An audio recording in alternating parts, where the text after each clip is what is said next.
Assalamualaikum warahmatullahi wabarakatuh.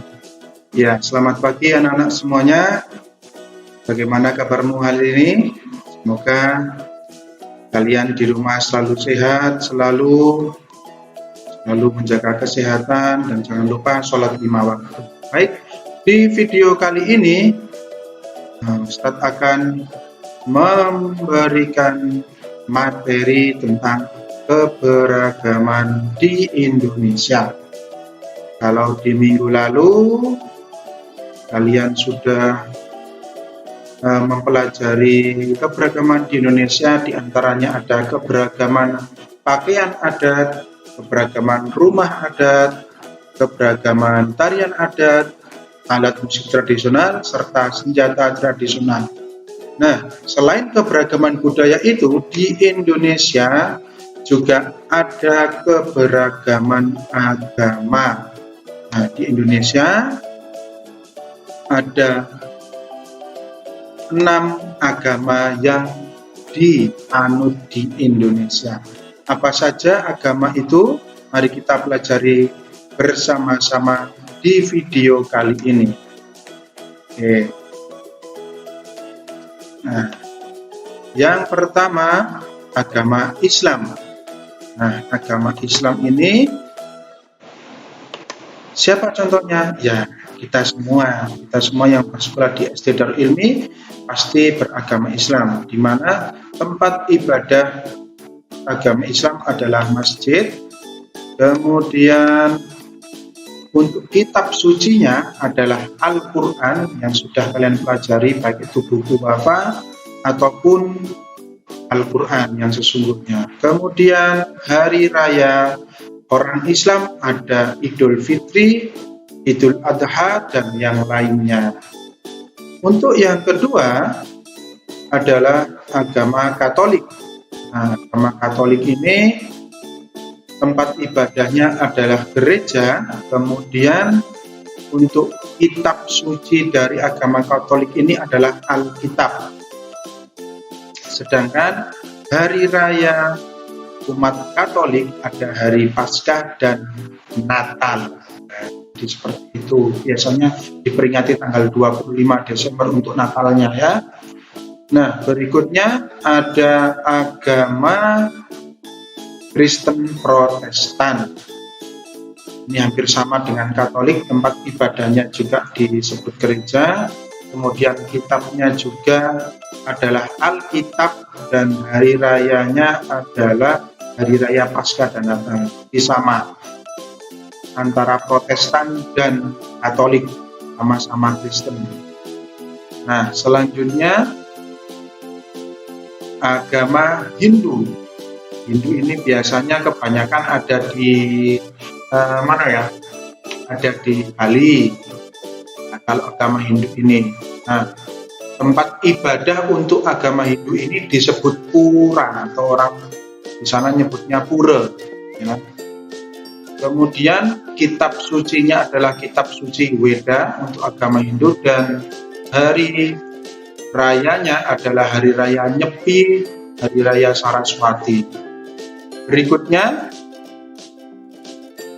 agama Buddha. Nah, agama Buddha biasanya Shaolin nih, yang gundul-gundul itu nih agama Buddha ya. Untuk tempat ibadahnya adalah vihara, nah, hampir seperti kelenteng. Untuk kitab sucinya adalah Tripitaka, dan hari rayanya adalah Waisak. Dan agama yang terakhir atau yang keenam yang diakui di Indonesia adalah agama Konghucu, di mana tempat ibadahnya disebut kelenteng.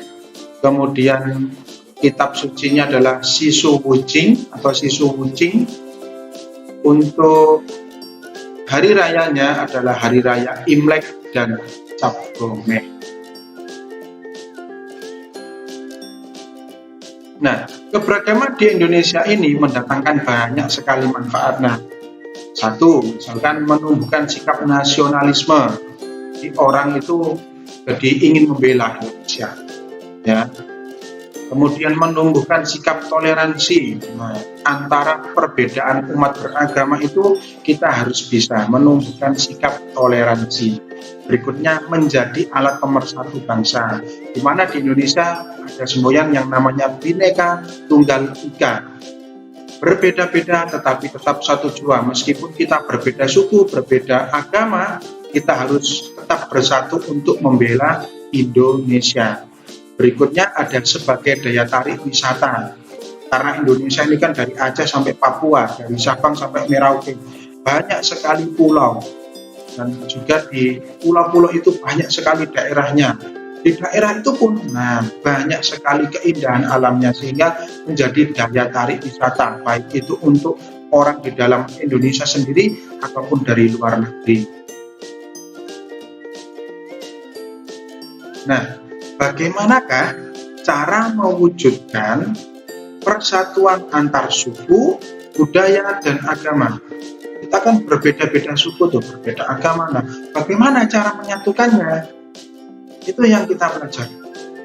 Cara mewujudkan persatuan adalah dengan cara saling menghargai dan menghormati. Nah, menghargainya dan menghormatinya seperti apa sih? Oke, satu, tidak membeda-bedakan teman dari daerah lain. Misalkan di sekolah kita ada pindahan dari Papua, ada pindahan dari Bali, ada pindahan dari Aceh. Kita kalau mau main dengan mereka tidak usah membeda-bedakan.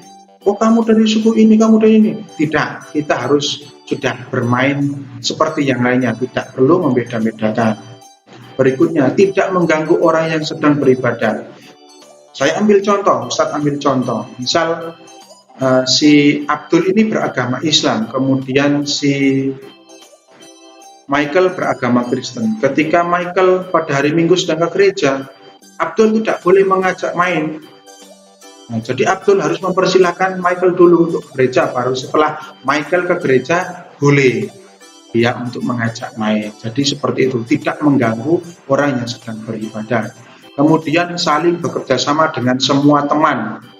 Tuh, dengan siapapun, tidak boleh membeda-bedakan teman. Kalau kerja kelompok, apalagi kerja kelompok di kelas, oh aku harus tahu ini sama ini sama ini. Tidak, semuanya sama.